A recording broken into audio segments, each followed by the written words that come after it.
Hi everyone. Um, I'm waiting for Julian, a friend of mine, to get in here, and I'm doing some last minute hair fixing here. Jesus Christ, not in there. Okay, we are. I think I have to message him. He was asking me if I just got if I had one live. Let me do that.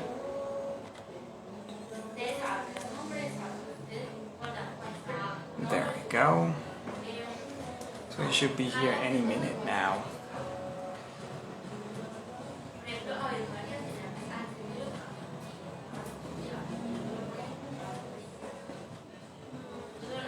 Get some water. Oh, I did. Jesus, I'm so ahead. I'm even ahead of my thoughts. There we go. I hope the audio is clear. Okay.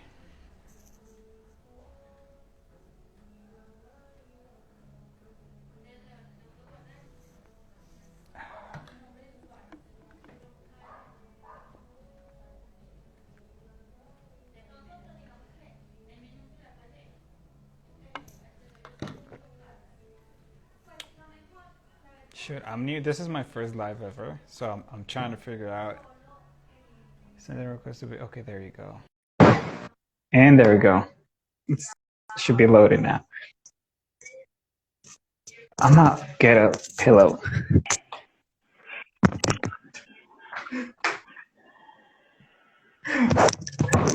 This is a total professional situation right here. Why? How Oh, you are need. you? How you doing? I'm doing great. Running a little bit. What was that? I was running a little bit, as you know. Gotcha. Okay, So, yeah. hello. Pretty on brand. I'm shining, baby. Yeah. Do you want to introduce yourself? Should I introduce you? You can introduce me, and Okay. if I have to add something else, I just do. Okay, so Julian here, he is a clinical psychologist. Yes, that guy. And also a good friend of mine. Shoot, he's pretty darn good in, how would I put it? Synthesizing life, kinda. So, yeah, that's my introduction. Yeah. Hello, my name, as he said, is Julian.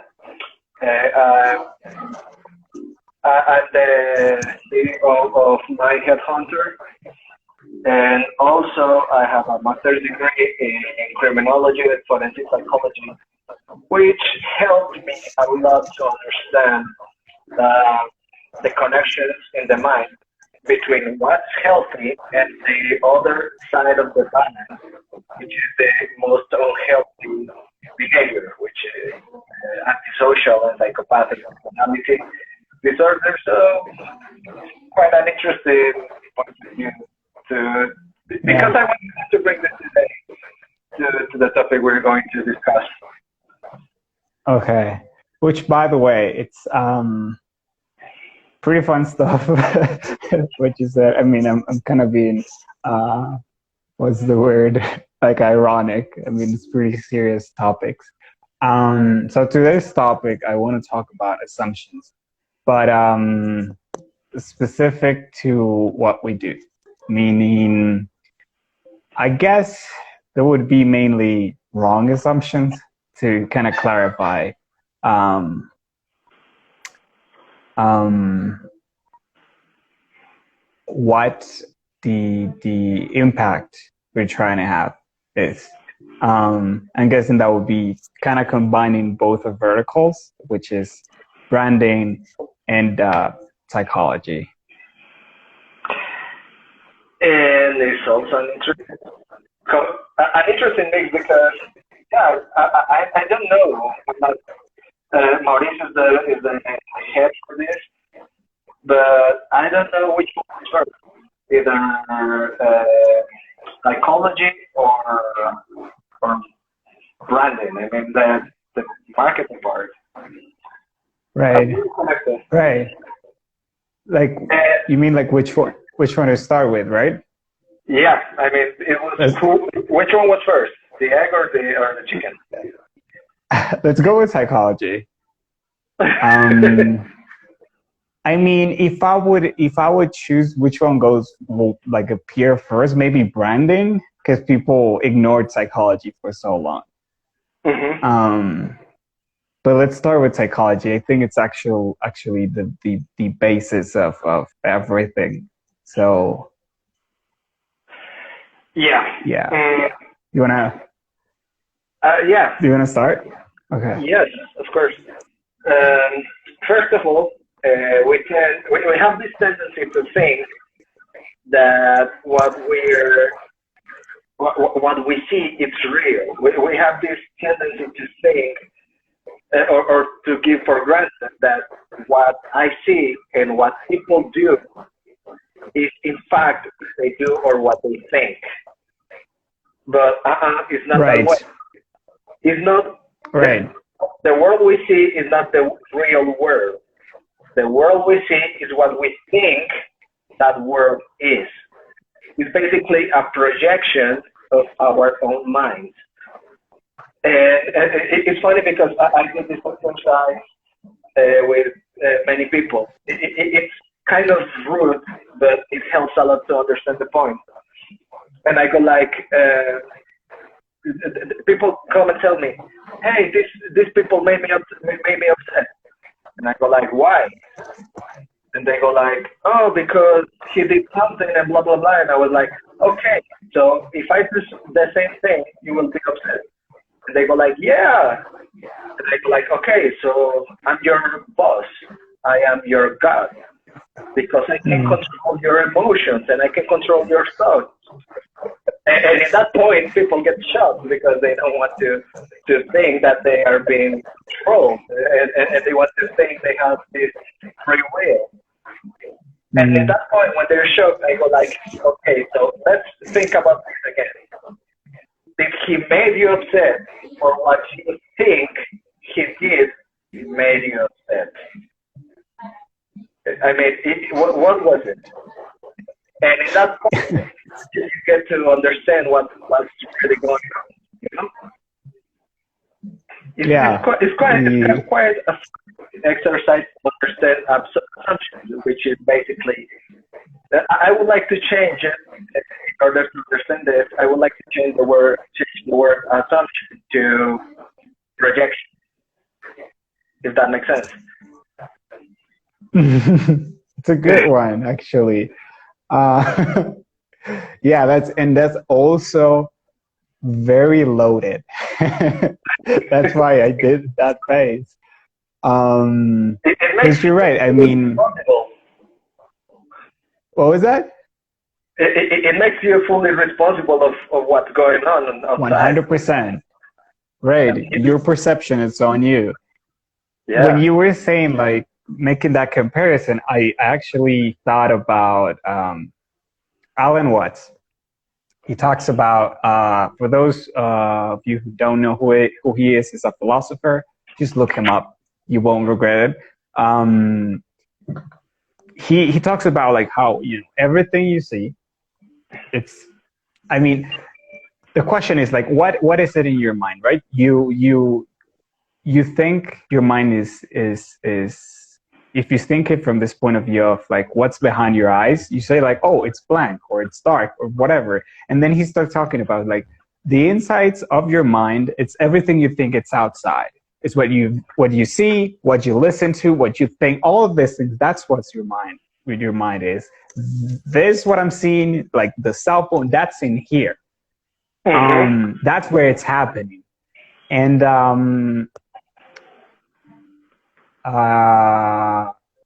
what you were saying about this comparison, it gets to the conclusion. I heard it somewhere. It's like what you see in like the things you get angry for, that's you. You're angry at yourself. Exactly. All these things, that's you. Your entire perception of reality, that's you, and on you basically to change things and well, not assume, stop projecting or realize what is it that you're projecting. I have a story, personal story. Now, let's say it happened to a friend of a friend. Okay. And most people know, but some people don't believe me. But it's honestly that way, and it happens a lot because it's the way we break with projection. It's the way we break with assumption. I was in the tube the other day, and that kind of situation or that kind of moment when you're looking at a point, like at that point, you don't see what's really in there. You're just looking, and your mind is somewhere. And I was looking to a chair, one of these toilet chairs, and I think it was a girl. I don't remember. Anyway, long story short, she sat on that chair. I was looking on. I was looking at it, and then she started to feel uncomfortable and started to look at me like really upset. But I had to that point I made up this part of the story because to that point I was not aware of what was going on. So after my mind came back to my body, I realized that I was looking at her, but she was staring at me, and she was really upset, and I was like, oh no, sorry, I was not looking at you, I was completely blind, but she was still upset, and what could I say? I mean, there's no way, and I was embarrassed because it was not my intention. But anyway, I was like, okay, she can think whatever she wants. If she wants to feel a victim, if she wants to feel harassed or something, it's up to her because it's her assumption of me and also my assumption of her. And I'm not saying it's okay to stare at people in a bad way. It's not okay first. What I'm saying is I didn't have that intention. That was not my intention to stare at her that way. I was somewhere else and it was just a coincidence. But it has helped me a lot to help people understand this point. So what we do, and I think the most important thing, the most important point of this conversation is to break with this pattern of assume things with people. What's that? The best thing to do is to ask to that person to connect and communicate with that person what's going on. And with any conflict, I think it's fundamental. Honestly, it's the first thing we have to do, but it's better to feel bad, and it's better to project that guilt, to project that angry, and it feels more relieved when you can use that guilt to punish the other person. It's funny how it works. It's so on point. I mean, I remember when we first started talking about this, like 3 years ago or something like that. I was like, nah, I don't think that's how it goes. Now I'm like, oh my God. It's like guilting people, right? Because I still do it, and I do it often. My God, I do it so often. Now I'm realizing that I do it. And it's like, oh my God, I am. It's, you don't like, by putting yourself in the position of the victim, you're pretty much telling the other person, hey, you're horrible. Exactly. It's like the other day, I'm looking at the fridge right now. What happened is like I'm with my mom, and she's putting something out of the freezer. So the fridge part that's in the bottom, freezer on the top. And the doors are very poorly designed. If you're holding either one of them and open the other, you hurt your fingers, right? They're not designed to be open at the same time. She was holding the one at the bottom, and whichever one, and I was closing the other one as she was talking to me, and I almost crushed her fingers. I was like, oh my God, I'm so sorry. And she just like blanked, just like, it's okay, and kept going. And then I thought in that moment, it's like she could have totally like got mad at me and made me feel bad. It's like, I already felt bad. You don't have to do that. It's like when you put yourself in that position, then you're totally like feeling that sense of guilt in the other person. It's like, and admitting that's tricky. That's tricky because at least I did it all the time. Like now I'm doing it less and less, but Jesus Christ, we're addicted to that. Like, oh, you hurt me. Oh, you did this to me. Oh, I'm such a poor person. Oh. But imagine this. Imagine a movie. Let's say, imagine, try to picture, have you ever seen Civil War from Avengers? Oh, yeah. I was like, let's say Deadpool 1, the first one. Yeah. Imagine if Wade would have found Vanessa in the first place and talked to her. I don't remember the movie that well. Okay. It's the Civil War. It's the Civil War. I did watch it. Civil War, yeah. Let's imagine that Iron Man, Tony. Let's imagine Tony goes to therapy, talks to a psychologist, heals his heart, make a There is no movie. There's no movie. Ego needs drama. Ego needs someone to project the blame. You know what blame is? To project pain and discomfort on others. So if that would have happened that way, we would have the argument for a movie. And for the ones after. Every movie after. Every movie after. It's like, if Thanos have gone to therapy, it's like, maybe he should have stabbed my finger.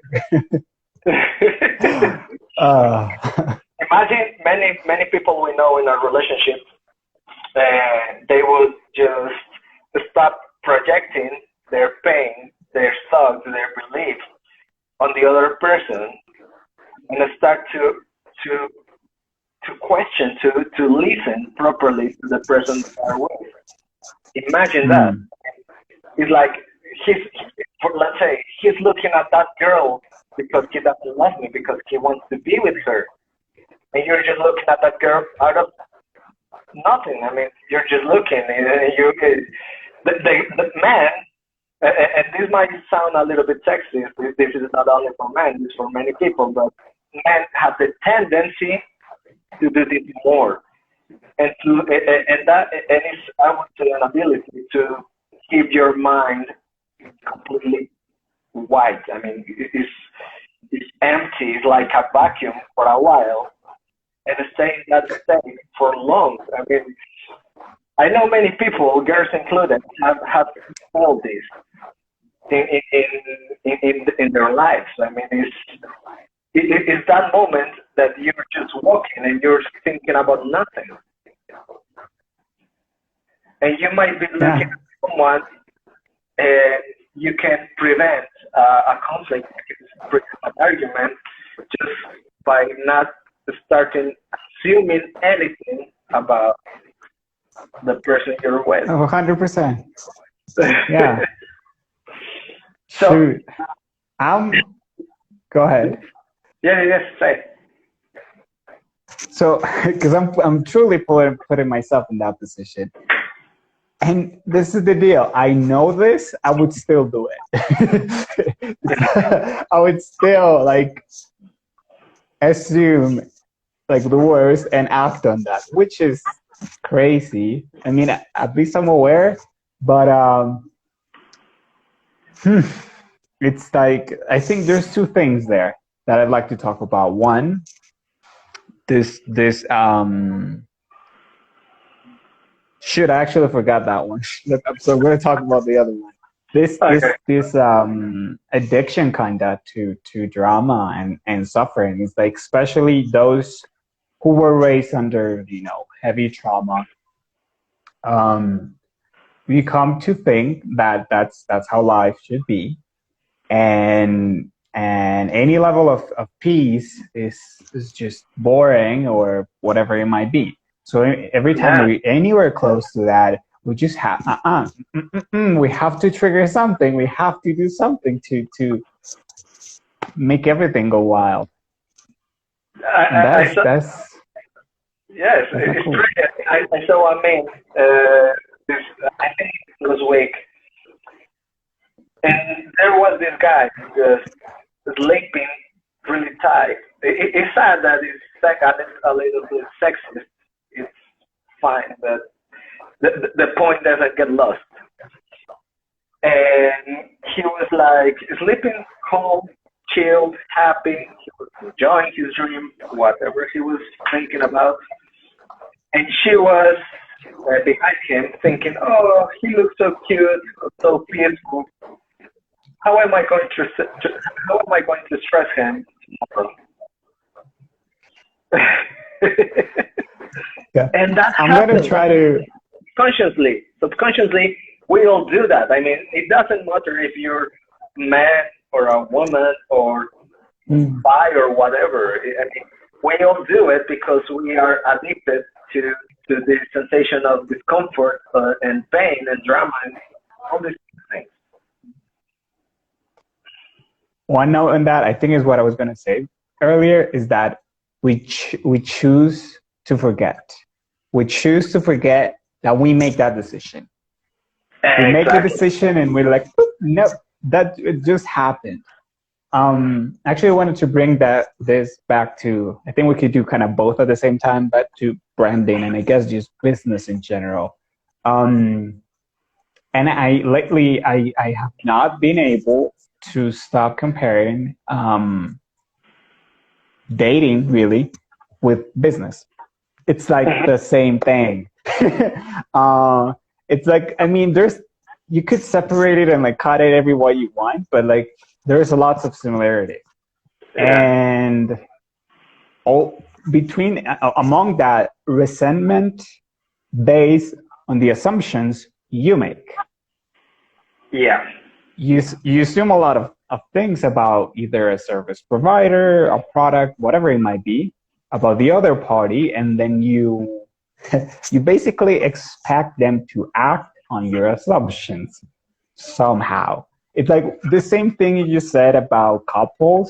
Same thing can be applied to some business relationships. It's like I we found expect the other person to read our mind.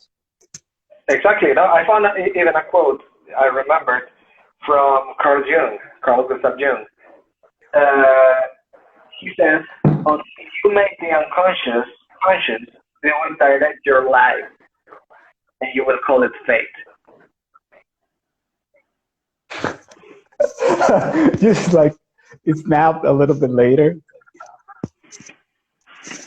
Damn, that Mind blowing. kind of have to. Yeah, you have to let that simmer for a little bit. It's like, Let's do it slower, man. okay?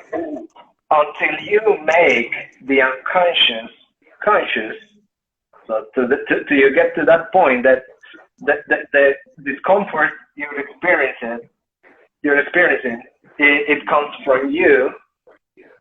It will direct your life, so you will live in chaos, and you will call it fate. So you will say it was not your fault, but actually you have done unconsciously, of course, you have done every single step. You choose to forget every single step that took you to that situation. Everyone, every step. Yeah, that's And it comes to that's business as tricky. well. Yeah, it's. Business I'm trying are to. struggle with this every day, every single day. I also work with business, And managers, CEOs, they are not aware of their unconscious, and they have all the situations, and they assume all kind of things.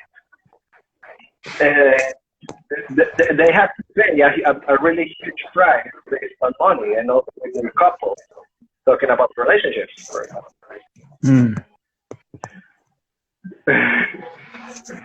Yeah, sure. Because yeah, I mean, in personal relationship, it's like, what do you got to lose? Like, whatever month, 2 months, a year, 10 years. Sure, it could be a long time you spend with that person, and it could also be a lot of money if it's a divorce, whatever. I get it, but it can also be not so much. But in business, we're talking about like your entire livelihood is on that. And that concept of, I guess, unconsciously forgetting about or deciding to forget, I don't know, the whole concept, because it's still it's not new to me per se, but it is new to me in the sense that I'm trying to to work on that now. And I don't know. It's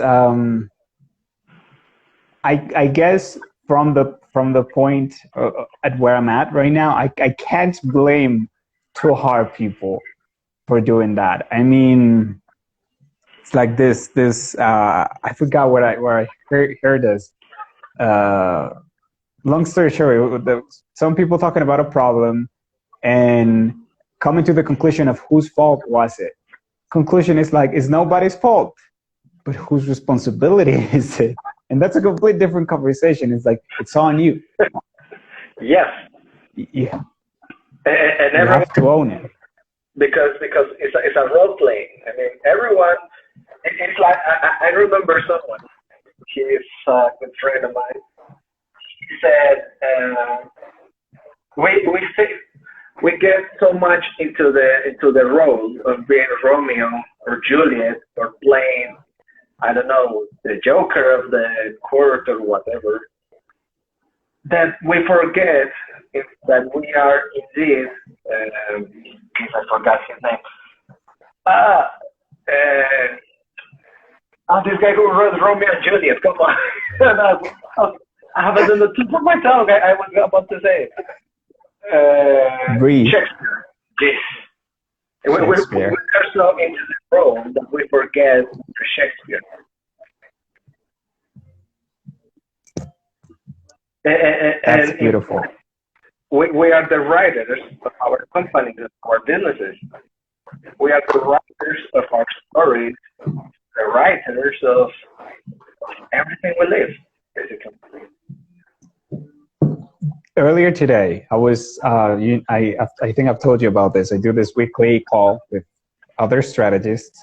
We were talking about that, actually. I hopped in that part of the conversation. We were talking about the more visual way, not visual, vision-based or vision-centered way of doing business, like Apple does, right? They're always like, oh yeah, think big and all this crap.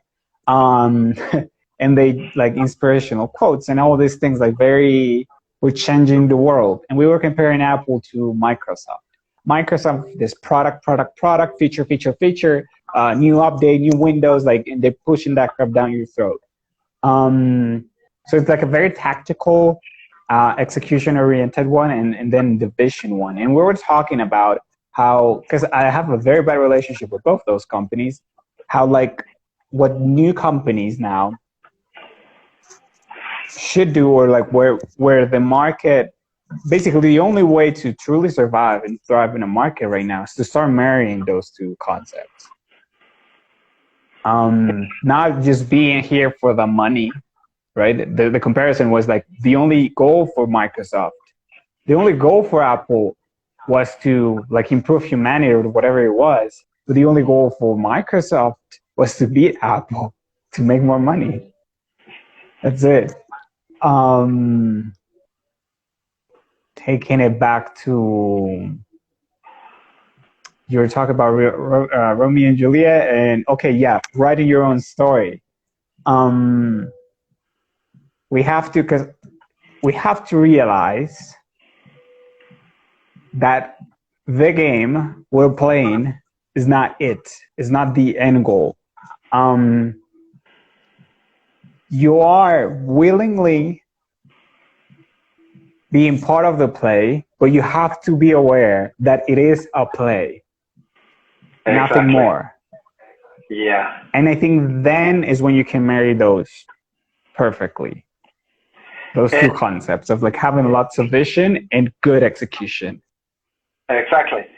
And also very important is to remember who you are and who you really are. Because I've seen many brands that try to sell based on ego, and it is successful for a while, but they don't remain in their hearts. They assume that that's what people want, but the thing about ego assumptions is that they are indeed a contradiction of ideas and concepts and beliefs. And what happens when you have a conflict between two beliefs? They tend to destroy each other until the only one that makes sense remains. So I didn't hear the last part. So,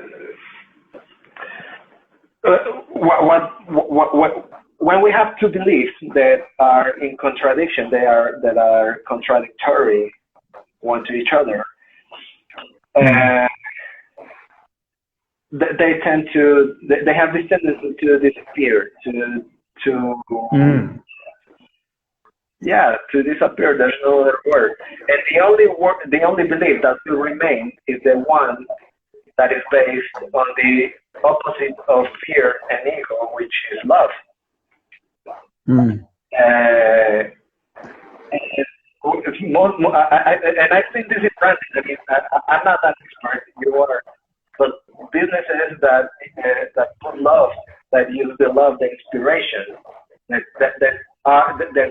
really vibrate and feel their businesses are the ones that remain in people's hearts. It's funny because they exist a long time with no problem at all. And like right now, that's basically the only businesses I see that could thrive. It's like we have way too much information to be lied to. It doesn't mean we could still be lied to, generally speaking. There's ways to play that, but it will backfire no matter what you do. There's way too much information. So as a big company, like not lying, not having a personality, not having a face, not being relatable is just no longer affordable. You can now no longer be. It's like I truly believe, like right now, we're in a position in which a small company, could pop up and destroy Microsoft, for example. Apple, not so much, but Microsoft is like, I don't know. Maybe not destroy. They're giants, but like I don't know. There has been giants before. I should have somewhere to write, because I'm like having so many like thoughts and ideas as I hear you, and then when I'm talking, it's like, woof. I wanted to comment on the alignment bit. It's like when you're misaligned, or I think that's how you say it. You made me think about that's the father of psychology. What's his name? Freud, right? He talks about this thing of like, I think it's him, like, thinking, like talking and doing the same thing, right? It's like that's the way he like talks about alignments. Like your thoughts are in the same place as your actions and as what you say, and then you're aligned. If one of those is off, then everything is out of whack. And it's like that kind of goes back to that I guess acting off of love. It's like it's only when you're truly aligned that both things start working like more seamlessly. Yeah, like easier, I guess. You no longer have to think, I guess, because it's like this phrase of like everything falls into place. Yeah, when you feel it just falls into place. It makes me think of many businesses I've been to. And in the pictures on Instagram, it's amazing. I mean, you go like, wow. But once you go there, let's say a burger shop, and you go to the actual burger shop, you go like, I mean, let's say it's a burger shop for, I don't know, racers, let's say. So you see the pictures on Instagram and you see there are hundreds of amazing cars. There's I don't know. I mean, you think about a shop with a full concept, and you think you will feel that way.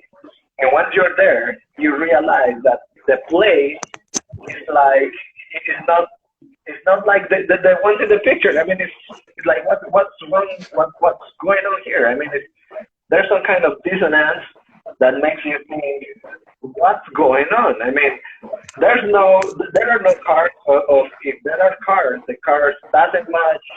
The car doesn't match with the concept. If you go there, you would see many things that you don't understand why are there, why they work that way, why are they playing that music? They are not aligned at all. I love that. I love that example. And sorry. Go ahead. After a couple months, the only strategy they can use to stay alive is basically lower their prices. I know. I was gonna say that. Like, if you don't have and this is very important, and like to anybody who's watching this is probably like the golden bit. If you're not different, if you're not owning yourself, who you are, that's how you go to difference. Like, you don't have to do anything magical. There's nobody like you. Just own that crap. That's all you have to do. If you're not unique, if you're not yourself, the only front in which you can compete is money, meaning prices, lowering your prices. That's it. You have to be the cheapest option. That's all you can do. And that's not a nice game to play. It's not. I think you remember, we know which coffee shop is this, that they were branding themselves as if they were the best coffee shop in town. And after a couple months, they were selling even shoes. I mean, they think that... Really? Yeah, I guess. I mean, I think I saw shoes or something. I mean, there was nothing related to coffee. And it was basically because the owners didn't know anything about coffee. And besides, the people they hired didn't know about coffee. So what were they expecting? Different situation with La Rufina. Is a shop, they sell food basically. It's a really good place to hang out in Medellin, outside Medellin. And the concept is related to coffee racer bikes. That's the coffee what? Coffee racer. It's an static bike. Right. Yeah. Yeah. I love those bikes. and they have this huge garage, and right with an open glass. And from the restaurant per se, you can go to take a look to the garage and see how they're working.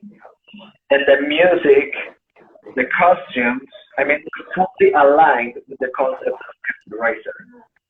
Is it La Rufina? Yeah. Okay. It's I've heard astonishing. amazing things.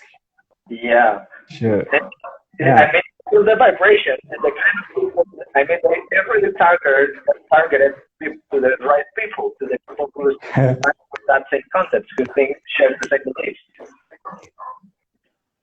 One note on that I love is that because I would love to go there. I don't own a bike. I've never owned a bike, and yet I would like to be there because you think, and some people just hate the idea of like specializing and targeting and like, oh, but if I go too narrow, then I'll lose all these clients. I want to go there, and I'm not the target customer. Why? Because I love the crap they do. And it's like, I want a piece of that. I want in. It's like Rolls Royce and I forgot the other brand. It's like the other company they own, Bentley. It's like they do all these cars for like rich people, and like they you know, they know how to target. But then there's all these rappers filled with money. It's like, I want that. I want to be like that. So they go and buy Bentleys and like Rolls Royce, and they go in their phantoms around the city. It's like that happens, which might not be what you want as a brand. I realize that, especially at that level, but it's definitely the way to go. It's like the least you do, the better you can be at it, and the least or less. What do you call this? Like, you don't have competitors, basically. Yeah. That's it. And you can make that people feel that experience of love you're feeling when you're doing your job. I mean, it's a shared love experience, and it's beautiful. I mean, when you go to La Rufina, I don't have those kind of bikes either. I've never, but I want to. But I've never one of those. And although I love them, I mean, I love to go there in a regular car and just hang out. I mean, you feel the feeling. I mean, I don't know the owner, but I'm sure he or she, whoever it is so passionate about this concept that I can feel it too, you know? Yeah. I mean, let me put it this way. I knew what place you were talking about without even ever being there. Like the only interaction I've ever had, I took an Uber. The Uber driver happened to work there. He served food there. Dude, like I've never heard anybody talk like that about their job ever. Like he was obsessed with that. I'm like, oh, okay. I mean, not like that, but it's like, okay, it sounds cool. And he personally invited me. It's like, go there. I'm working these days. Go there and like hit me up. I'll serve you. I'll show you the place. And I'm like, oh my god, okay. It's like I'm in. I liked it. Which also reduces a lot the need for hiring people because they're loyal to the business. I mean, your personnel, your staff is loyal to your business as well because they feel amazing there. They feel the concept. And they also feel lucky to be there. Yeah. Because like, unfortunately, that's not the status quo. That's not how things are done right now. Mm-hmm. Like, you know, we come from big corporate BS and how the things have been done. And truly, especially with the younger generations, it's like, I think it's either that or they're just complete. Because like now they can just grab their phone. It's like, oh no, you're totally a whack company. You're like profiting out of like poor kids in China working for you. It's like, no, I'm not buying your stuff. Mm-hmm. So there's a lot more information now. And yeah, this whole idea of not being faceless, it just can't be done. I mean, you can just drop money to it, but it's just not sustainable. I cannot see a company doing that in 20 years, not even in 10 years. It's like, it's only when you own your personality, like fully, you're going to weed out a lot of people, that's for sure. But you're also going to start attracting the people that are seeking that. It's like, there's not many people out there speaking their truth. There is this saying, or however you say it in China, that's like you only hammer the nail that's sticking out, right? Yes. So that also goes, I guess, another way. You can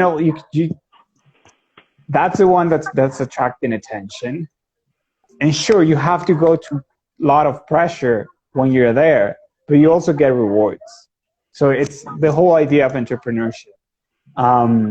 Higher risks, but there's also higher rewards. And I think that the better way to reduce that risk is by aligning yourself. I think it's the best way to succeed. I don't see any other way. I would like to see, and I think this is just a matter of time, a company, someone who takes the risk and the compromise to, let's say, be a competitor of Microsoft, and start doing the same but aligned. I would like to see, I'd love to see how it goes. Because it's the same what happened to Tesla, let's say. Tesla? Yeah, the combustion engines were making the rules, and many companies tried to design their own electric cars, but the regulations. I mean, they were pressing the government to not allow those cars, and someone with enough money and the alignment said, I don't care, I'm going to do it. And he did. And look, now all of them are behind. He has the lead. We know who we're talking about, Elon Musk. He has the lead, and now I think the richest man of the world. It's crazy. It's crazy, and it was just a matter of conviction and alignment, and say, this is what I believe in. I want to do something for the world, and I'm gonna do it, and I don't care. Having a higher purpose than yourself. You know, playing, that's what we were talking about earlier today, the infinite game. Playing the infinite game and being unapologetically yourself. Done. Not only he's like so hardcore himself, he doesn't give a half a fuck of like what happens. Like, I mean, for the good and for the bad, nobody's perfect. But then by that authenticity, then people follow you for the highs and for the lows. Like he had some horrible, very public moments, personal life. He had like an emotional breakdown because he's working like 90-hour weeks. That's crazy, right? And running two companies, and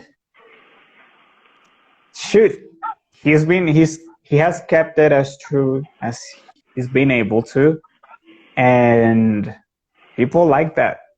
It's like that's how big corporations are gonna be, and it doesn't have to be a face like that, like Elon Musk. The brand could do that. I think that's like a stepping stone towards that direction. It doesn't mean that. Go ahead. No, go ahead. Yeah, it doesn't mean that like every company that's gonna be successful has to be like that heavy on the face of the company. I was gonna put Microsoft as an example, but I think we already settled on that they're not exactly a good example. Yeah, it's not about being a faceless brand, as in for the founder. What I'm trying to say is it doesn't have to be the founder. Just the brand itself has to have that recognizable personality. Yeah. Coca-Cola, for instance. Coming back to psychology, personality is widely defined the most stable set of strategies of a person, and I would say also a company. And yeah, Elon, he has to learn a couple things for his own life. He has to learn it because he has his flaws as well. But if you are fully aligned, then you create a personality for your company. And in this way, you will find the right people who is aligned with the same personality and will make things flow easy peasy lemon squeezy, you know? Things are gonna just run smoothly because you have the right people and you don't have to work 90 hours a week. Jesus Yeah, Christ. 80, 90 hours. It's he's effectively working 2 shifts. And that's actually in like the most abusive countries that have the longest hours. So that's 3 regular jobs in like any like European country. Jesus Christ. Anyway, but yeah, I think that what we come to the point we come to, is alignment. It's to be yourself, to allow yourself to be vulnerable, and to design your branding strategy such a way that matches yourself, to help you as well to improve yourself. The best self you can be. You know, it's a poetic. I took it to the. I liked it, and it's very true. It's like being your true self. Which, going back to what we were talking about in the beginning, is I'm like divided kind of. I'm in 2 positions, both agreeing with you and realizing how simple it is, yet unfortunately still struggling to do that leap of faith. I guess it's not. Or not really. Maybe I am. I don't know. At this point, I think I'm in the process, well ahead in it, and doing everything I can to move into that. But yeah, is there anything else you want to talk about? I don't know. I feel that we kind of have come full circle. Yeah, and I think, I mean, as a closure, getting back to the point, the assumptions we make about. Can you give me a short moment? Like, yes, please. Of course. You're gonna hear me yell. I'm gonna try to cover the mic. Okay. Ana. Gracias. You hear that? I'm guessing you did. Of course. That's okay. Okay, sorry. I have no idea how to mute myself. The concept I was trying to close. I mean, to come to a conclusion for assumption. We ask you many things about the world, about our clients, about our businesses, about the people we work with, our staff. That finally, the point that what we are seeing, the world we are experiencing, is basically our beliefs. So in order to make one strategy, is just to stop making assumptions and start to take responsibility for who we are and align to that, you know. I would say that's the point. I don't know if you agree with me. Couldn't agree more. Made me think to this quote. It's a phrase, something I saw on Instagram. It's like you can't blame. It's because I'm trying to phrase it correctly, otherwise it's gonna come very wrong. but it's something like you cannot blame your position or what you're doing on your circumstances. Mm-hmm. And I thought to myself, like, that, because that's all we blame it on. But Yeah. and it then goes on into, there's a lot of people that have done all you wanted and more in the exact same circumstances or worse. Yeah. It's not what happened, it's what you're doing with it. It's to take full, and I understand that taking full responsibility is annoying. It's not that comfortable. But I'm gonna cut you off there. I know you're gonna say it's very important, but and I'm gonna kind of quote Gary Vaynerchuk on this. He talks about that a lot: responsibility and accountability. I heard this like when I was 18 or so. I was, long story short, lots of problems, and the idea he's talking about is like take responsibility for everything that happens in your life, even the things you think you have nothing to do with. Which is kind of extra, but I'm like, but that's actually true. Everything you perceive, it's your responsibility. And I did that. I was on that high for a good while. Like everything was on me. And like, I just kept repeating that to myself, like full on that mode. Everything that happened is on me. And I was blessed. It's like everything. It's like, that's bad. I don't like it. Okay, I'm cool with it now. Because like now I realize like, it's on me to like it or not. And also, it allows you to change the path and to learn from that. Yeah. Okay, you take the wheel.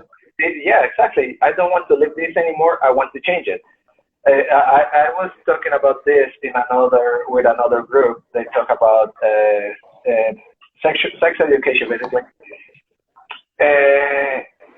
And we were talking about post-traumatic stress disorder. And we were talking about, okay, yeah, something happened to you. It was not pleasant. I understand. But if you take full responsibility, you can not only change the pattern, change the path, but also take the wheel of your life, and most important, forgive yourself and the other person. And in that way, your life starts flowing. It just goes smoothly. It's basically that. And you can apply it to every single aspect of your life. Businesses, your company, your relationship, everything. I love that word, forgiveness. Beautiful. Yeah. 100%. I think let's close on that. That's like a very beautiful sentiment to close in. Yeah. Yeah. Unless there's anything else you want to add. No, just a recommendation. Follow us in our respective businesses. But, yeah, I was going to ask you that. Like, where can people find you? Here at Julian Cara Gonzalez, also at Mindheadhunter, mindheadhunter.com. And also, I would like to recommend everyone to watch Brené Brown, The Power of Vulnerability video. It's beautiful, it's blessing, and it will help you understand a lot. And also, if you have any query related to your businesses, you can contact Mauricio for branding and strategy. And you can contact Love, always Love, and keep it in mind with. That's a good match. Yeah. What was the name of the video by Brené Brown? Brené Brown is the author. Is The Power of Vulnerability. She has also because I have her. Hour. Okay. This thing is gonna cut off in like 30 seconds now, because like we're literally on time, magically. Yeah. I was looking at the time, but like I was wrong about my calculations. So, yeah, I think that's it. Thank you so much for being here. And yeah, bye everybody. Thank you for watching. Thank you for watching.